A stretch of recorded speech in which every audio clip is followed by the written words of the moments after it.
Hello friends, welcome back to my new video. তোমরা কি জানো এই যে দেখছো কাঁচা মাটির জিনিস এগুলো কিভাবে পোড়ানো হয়? যদি না জেনে থাকো এই ভিডিওটা দেখলেই বুঝতে পারবে। আর হ্যাঁ, আমি মলয়, আমি থাকি নামখানাতে। তোমরা যারা যারা নামখানাতে থাকো কমেন্টে জানাও, আর যারা যারা থাকো না লাইক করে যাও ভিডিওটাতে। দেখতে পাচ্ছ উনুনের উপরে কাঁচা কাঠ দিয়ে ভালো করে চাপিয়ে দেওয়া হয়েছে হাঁড়ি, কলসি, মালসা আরো অনেক কিছু জিনিস। এবার তোমাদের উনানের মুখটা দেখাই, যেখান থেকে জ্বালানি জ্বালন দেওয়া হবে।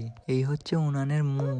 তারপর সেই কাঁচা কাঠের উপরে আবার ভাঁড় চাপানো হয়, আর সবশেষে মাটির তৈরি ছোট জিনিসগুলো চুর করে উপরে সাজিয়ে দেওয়া হয়, যেমন ধুনাচির, ঘট। সবশেষে খড় চাপিয়ে কাদা লেপ দিয়ে দেয় যাতে আগুনটা না বের হয়। সন্ধে হতেই উনানে আগুন দিয়ে দেয় আর চারিদিক ধোঁয়ায় ভরে যায়। আর একেবারে পোড়া শেষ হয়ে আসতে কাঁচামাটির জিনিসগুলো তখন কুঁড়ো জাল দিচ্ছে। দেখতে পাচ্ছ কিরকম লাল হয়ে গেছে চারিদিকে আগুন।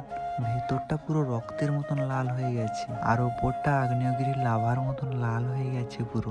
নেক্সট ভিডিওতে তোমাদের দেখাবো পোড়া মালগুলো কিভাবে খালি করা হয়।